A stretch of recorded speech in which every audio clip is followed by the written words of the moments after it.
Soft courtroom ambience. Slow zoom in. In a Texas courtroom, a woman with a long and painful history of mistakes walked in with one final chance to prove she had changed. Her name is Kelly Cotner, a woman accused of multiple DWIs, a woman fighting for her freedom, for her dignity, and for the fragile future she's trying to rebuild. But today, the judge would hear a story she never expected, a story of responsibility, a story of redemption, and a story of a man whose life depends on her. This is the moment everything changed. The hearing begins with a simple request. Kelly wants a court to remove her GPS monitor. She says she needs freedom, not for herself, but for an 87-year-old man she cares for, named Eloy Lopez Sr. But the state immediately objects. They remind the judge. Kelly has a long history of DWIs, over 8 alleged incidents. To them, removing the GPS is a risk, not just to Kelly, but to the community. The judge asks the question everyone is thinking. How will removing GPS help her? Why can't she care for this man with GPS on? And now, it's Kelly's turn to speak.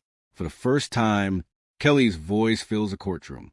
She explains she is a full-time caretaker for Mr. Lopez, a kindly elderly veteran suffering from cognitive decline. She cooks for him. She helps him walk. She guides him through his doctor's visits.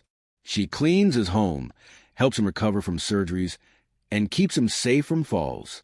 And the court listens closely when she says, "He loves me like a daughter. I help him because nobody else can." But then her voice cracks when she explains the real issue. Sometimes he needs help immediately, but with GPS, I must request permission 24 hours in advance. Meaning, if he needs medicine, if he falls, if he becomes confused, she isn't allowed to leave without approval. And in that moment, the courtroom softens. The judge listens to her carefully, but remains stern. She asks, "Why can't you simply plan ahead? Why must the GPS be removed?" The state adds their concern. Kelly has had many DWIs. Even with an ignition interlock, she could get into another car.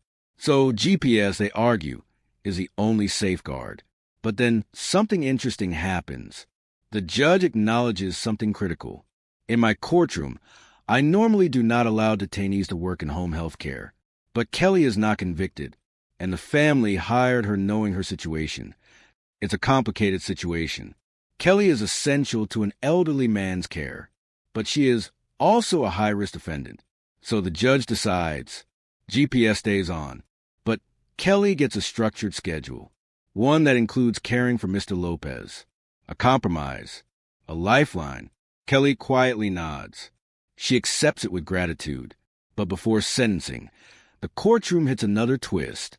There are officers connected to Kelly's arrest, but the state refuses to sponsor one of them as a witness. This means the defense must decide. Do they try to use that officer's video? Do they challenge the stop? Do they file new motions? Kelly's attorney argues the state caused delays. The case has been ongoing since July 2024. The judge grows firm. She says, "File everything today. We are not delaying this case any longer." The defense finally agrees. The courtroom breathes. The path to sentencing is set. At last, Kelly stands before the judge for her sentencing hearing. She enters a plea of guilty.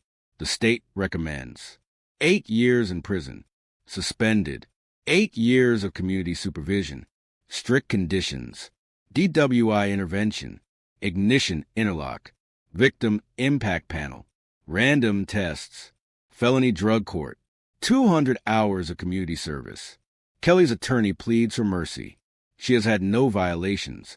She has done everything asked of her. She will be a good probationer.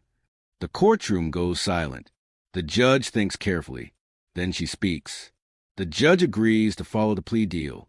Kelly receives 8 years suspended, 8 years probation, mandatory treatment, classes and monitoring, 200 hours of community service, 3 AA meetings per week.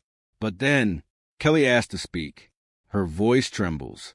With tears in her eyes, she says, "I am deeply sorry. I endangered lives, and words cannot express my remorse. I want to continue living a good life, a sober life. I want to help others.